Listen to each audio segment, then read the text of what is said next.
വിശുദ്ധ മത്തായി അറിയിച്ച സുവിശേഷം 1-ാം അധ്യായം 18 മുതൽ 22 വരെയുള്ള തിരുവചനങ്ങൾ. യേശുക്രിസ്തുവിന്റെ ജനനം ഇപ്രകാരമായിരുന്നു. അവന്റെ മാതാവായ മറിയവും ജോസഫും തമ്മിലുള്ള വിവാഹ നിശ്ചയം കഴിഞ്ഞിരിക്കെ അവർ സഹവസിക്കുന്നതിനു മുൻപ് അവൾ പരിശുദ്ധാത്മാവിനാൽ ഗർഭിണിയായി കാണപ്പെട്ടു. അവളുടെ ഭർത്താവായ ജോസഫ് നീതിമാനാകയാലും അവളെ അപമാനിതയാക്കാൻ ഇഷ്ടപ്പെടായകയാലും അവളെ രഹസ്യമായി ഉപേക്ഷിക്കാൻ തീരുമാനിച്ചു. അവൻ ഇതേക്കുറിച്ച് ആലോചിച്ചുകൊണ്ടിരിക്കെ കർത്താവിന്റെ ദൂതൻ സ്വപ്നത്തിൽ പ്രത്യക്ഷപ്പെട്ട് അവനോട് പറഞ്ഞു, ദാവീദിന്റെ പുത്രനായ ജോസഫ്, മറിയത്തെ ഭാര്യയായി സ്വീകരിക്കാൻ ശങ്കിക്കേണ്ട. അവൾ ഗർഭം ധരിച്ചിരിക്കുന്നത് പരിശുദ്ധാത്മാവിൽ നിന്നാണ്. അവൾ ഒരു പുത്രനെ പ്രസവിക്കും. നീ അവന് യേശു എന്ന് പേരിടണം. എന്തെന്നാൽ അവൻ തന്റെ ജനത്തെ അവരുടെ പാപങ്ങളിൽ നിന്ന് മോചിപ്പിക്കും. കന്യക ഗർഭം ധരിച്ച് ഒരു പുത്രനെ പ്രസവിക്കും. ഓർമ്മിക്കുക, ദൈവപുത്രന്റെ വളർത്തച്ഛൻ, കന്യാമറിയത്തിന്റെ ഭർത്താവ്. ദൈവം തന്റെ പുത്രനെ വളർത്താൻ ഏൽപ്പിച്ചത് വിശുദ്ധ ഔസേപ്പിതാവിനെയാണ് എന്നതിൽ നിന്നും തന്നെ ആ മഹാവ്യക്തിത്വത്തെ മനസ്സിലാക്കാം. വിശുദ്ധ ഗ്രന്ഥത്തിൽ യൗസേപ്പിതാവിനെ കുറിച്ച് പറയുന്ന ഭാഗങ്ങൾ ഏറെയുണ്ട്. എന്നാൽ ഏറ്റവും പ്രധാനപ്പെട്ട ഭാഗം യൗസേപ്പ് നീതിമാനായിരുന്നു എന്നതാണ്. ഈ വാക്യം കൊണ്ട് തന്നെ വെറുമൊരു മരപ്പണിക്കാരനായിരുന്ന ആ മനുഷ്യൻ ദൈവത്തിന് എത്ര പ്രിയപ്പെട്ടവനായിരുന്നുവെന്ന് മനസ്സിലാക്കാം. ലോകത്ത് കന്യകാമറിയം കഴിഞ്ഞാൽ ഏറ്റവും കൂടുതൽ അത്ഭുതങ്ങൾ നടക്കുന്നത് വിശുദ്ധ ഔസേപ്പിതാവിന്റെ മധ്യസ്ഥതയിലാണ്. ദൈവദൂതൻ പറയുന്നതനുസരിച്ചതിന്റെ പേരിൽ ഈ മനുഷ്യൻ അനുഭവിച്ച മാനസിക സംഘർഷങ്ങളും ബുദ്ധിമുട്ടുകളും എത്ര വലുതായിരിക്കുമെന്ന് ഊഹിക്കാൻ പോലും പ്രയാസമായിരിക്കും.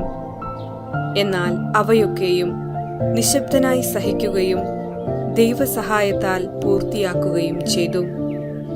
ദൈവം നമ്മെ സംരക്ഷിക്കുമ്പോൾ ദൈവത്തെ സംരക്ഷിക്കുവാൻ ഭാഗ്യം ലഭിച്ച വ്യക്തിത്വമാണ് വിശുദ്ധ യൗസേപ്പിന്റേത്. ദൈവത്തിന്റെ ആജ്ഞകൾ യൗസേപ്പ് അനുസരിച്ചപ്പോൾ അദ്ദേഹത്തിന്റെ ശിക്ഷണത്തിൽ ദൈവപുത്രൻ വളർന്നു വന്നു. യേശുവിന് 15 വയസ്സുള്ളപ്പോൾ യൗസേപ്പ് മരിച്ചതായി ചരിത്രകാരന്മാർ രേഖപ്പെടുത്തി. ഇന്ന് വിശുദ്ധ യൗസേപ്പിതാവിന്റെ മരണത്തിരുനാൾ അനുസ്മരിക്കുമ്പോൾ നാം ഏറെ ചിന്തിക്കേണ്ട ഒന്നാണ്. ദൈവം നമ്മെ സംരക്ഷിക്കുമ്പോൾ ദൈവത്തെ സംരക്ഷിക്കുവാനുള്ള ഭാഗ്യം നമുക്ക് ലഭിക്കുന്നുണ്ടോ എന്നത്. അതുകൊണ്ട് ഈ ദിവസത്തിലെങ്കിലും അതിനെ ഓർക്കുവാനും ജീവിതത്തിൽ പകർത്തുവാനും നമുക്കും സാധിക്കണമേ എന്ന് പ്രാർത്ഥിക്കാം.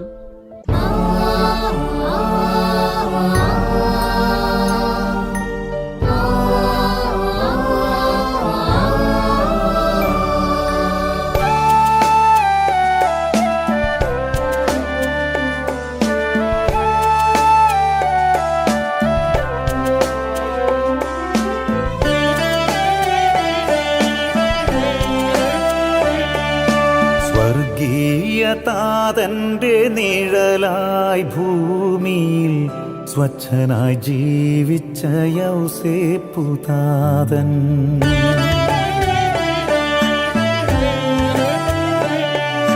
സ്വർഗീയ താതന്റെ നിഴലായി ഭൂമിയിൽ സ്വച്ഛനായി ജീവിച്ച യൗസേപ്പുതാതൻ, യേശുവിൻ വളർച്ചയിൽ രൂപപ്പെടലിൽ അന്യൂനമായി തന്റെ ചുമതല നിറവേറ്റി.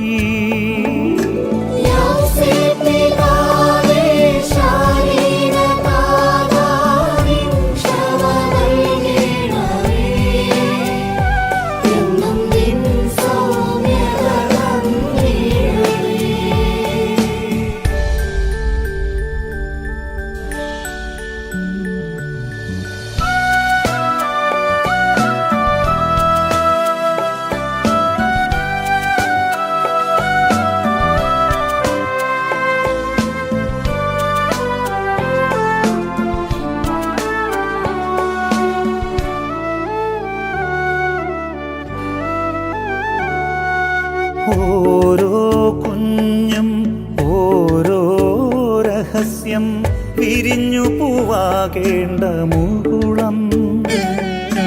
ഓരോ കുഞ്ഞും ഓരോ രഹസ്യം വിരിഞ്ഞു പൂവാകേണ്ട മുകുളം. ആ രഹസ്യത്തെ പുഷ്കലമാക്കുവാൻ ഒരു സത്പിതാവിനെ കഴിയൂ. ആ രഹസ്യത്തെ പുഷ്കലമാക്കുവാൻ ഒരു സത്പിതാവിനെ കഴിയൂ. യൗസേപ്പ് പിതാവിനെ പോലെ.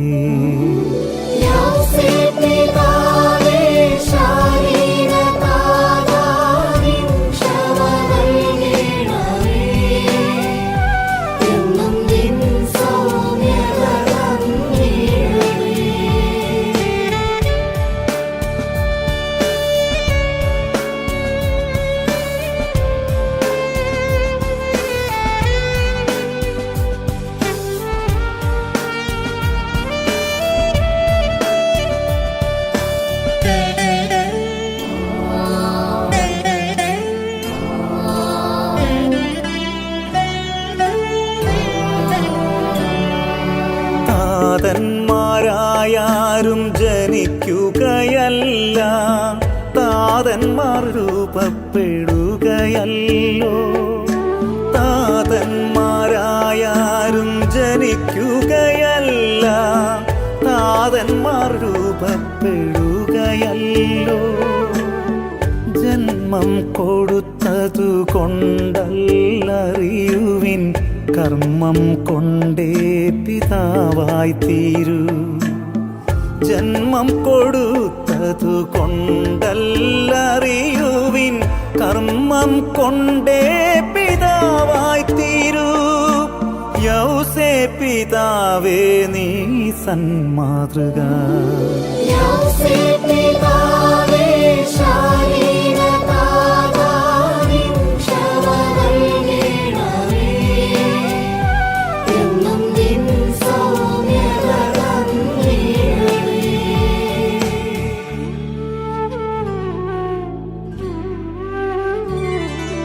സ്വർഗീയ താതന്റെ നിഴലായി ഭൂമിയിൽ സ്വച്ഛനായി ജീവിച്ച പാവനശീല, മക്കൾ തൻ വളർച്ചയിൽ രൂപപ്പെടലിൽ എന്നും മാതൃകയാകാൻ സഹായിക്കൂ.